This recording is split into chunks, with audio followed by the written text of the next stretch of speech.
নমস্কার, সকলকে আন্তরিক শুভেচ্ছা জানিয়ে আমার আজকের এই ভিডিও শুরু করছি। জানেন কি, বাঁকুড়া জেলার বিশেষ একটি গ্রাম ডোগরা গ্রাম নামে খ্যাত। এই গ্রামটির নাম কি জানেন? হ্যাঁ, ঠিকই ধরেছেন, এই গ্রামটির নাম হলো বিগনা। বাঁকুড়া জেলার বিগনা গ্রামটি পশ্চিমবঙ্গ তথা ভারতে প্রধান ডোগরা গ্রাম হিসাবে সুপরিচিত। প্রায় 4000 বছরের প্রাচীন এবং ঐতিহ্যবাহী ধাতু ঢালাই শিল্পকলা আজও এই গ্রামে জীবন্ত রূপ নিয়ে টিকে রয়েছে। বিগনা গ্রামের প্রায় 60 থেকে 80টি পরিবার গত 150 বছরেরও বেশি সময় ধরে সম্পূর্ণ বংশ পরম্পরায় এই শিল্পের সাথে যুক্ত। 2018 সালে এই অঞ্চলের অনন্য হস্তশিল্পের জন্য বিগনার ডোগরা শিল্প জিআই ট্যাগ লাভ করে।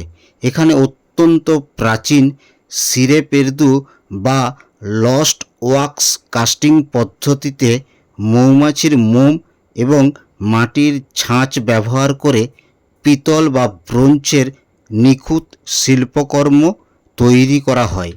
ঐতিহ্যবাহী দুর্গা পরিবার, লক্ষ্মী, গণেশ ও সরস্বতীর মূর্তি, বিশ্বখ্যাত বাঁকুড়ার ঘোড়া, হাতি, ময়ূর এবং উপজাতীয় নান্দনিক পুতুল, পালকি, কানের দুল, গলার হার, পেন্ডেন্ট, চাবির রিং এবং দরজার কড়া বা গ্রিল এবং অন্যান্য আরও বহু দ্রব্য তারা এই ডোগরা শিল্পের মাধ্যমে তৈরি করে থাকে।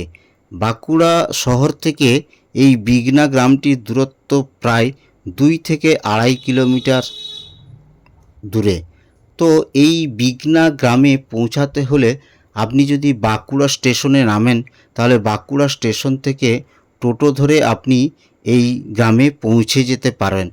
বাঁকুড়া জেলায় আগত পর্যটকরা যখন ফিরে যান বাড়ি, তখন তারা এই গ্রাম থেকে ডোগরা শিল্পদ্রব্য কিনে নিয়ে যান স্মৃতি হিসাবে।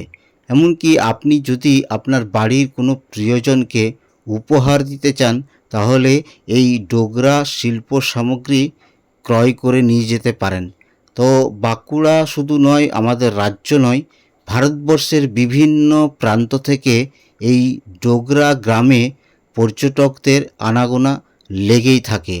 তো এই গ্রামটি আমাদের বাঁকুড়া জেলার একটি গর্বের গ্রাম।